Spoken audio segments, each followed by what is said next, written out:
Deer aspirant and learner প্রত্যেককে welcome আজকের এই সেশনে। মাদ্রাসা সার্ভিস কমিশনের 2023-এর যে এক্সাম নোটিফিকেশন সেটা নিয়ে রয়েছে আজকের এই সেশন। আমরা দেখতে পাচ্ছি যে পরীক্ষাটা কিন্তু দীর্ঘদিন যাবত হবে করে পরীক্ষাগুলো হচ্ছে না এবং পরীক্ষায় কিন্তু স্টে পড়ে রয়েছে। স্টে নেই বলতে গেলে, পরীক্ষা নিচ্ছে না মাদ্রাসা বোর্ড। এবং কি রয়েছে এখানে, 5% রিজার্ভেশন মামলা রয়েছে এখানে। তো ইউনিয়ন অফ ইন্ডিয়া যে সাবমিট জমা করবে এবং তার ভিত্তিতে মাদ্রাসা বোর্ড কী তথ্য বা কী তাদের সিদ্ধান্ত নেয় তা কিন্তু জানবো আমরা এই দিন। দেখুন কি বলা রয়েছে। মামলা রয়েছে এখানে বলবো 15 জানুয়ারি, মানে বলতে পারি সোমবার দিন ওটা রয়েছে এখানে। ওকে, যার ফার্স্ট হিয়ারিং হয়েছিল 19 জুন 2023 সালে এবং মামলা কিন্তু রয়েছে পরবর্তীতে 15 জানুয়ারি মামলা কিন্তু রয়েছে এখানে, মানে আগামী সোমবার মামলাটি রয়েছে আমাদের কলকাতা হাইকোর্টে।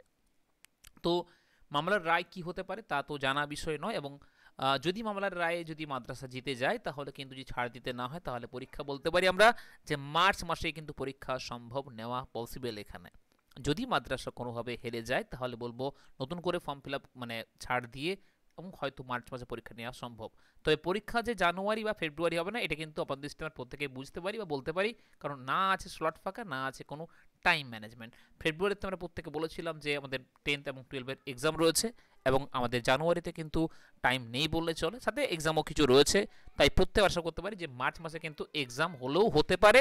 যদি মার্চ মাসে এক্সাম না হয় তাহলে কিন্তু বলতে পারা যায় অনেকটা পিছিয়ে যাবে, মানে ইলেকশনের পর পরীক্ষা হবে। তো যাই হোক না কেন, সোমবার তথ্য যা আসবে তা আমি প্রত্যেক শেয়ার করবো এখানে। আপনারা অবশ্যই চ্যানেলটিকে সাবস্ক্রাইব করে রাখুন সমস্ত তথ্যগুলো পাওয়ার জন্য। Thank you so much sir.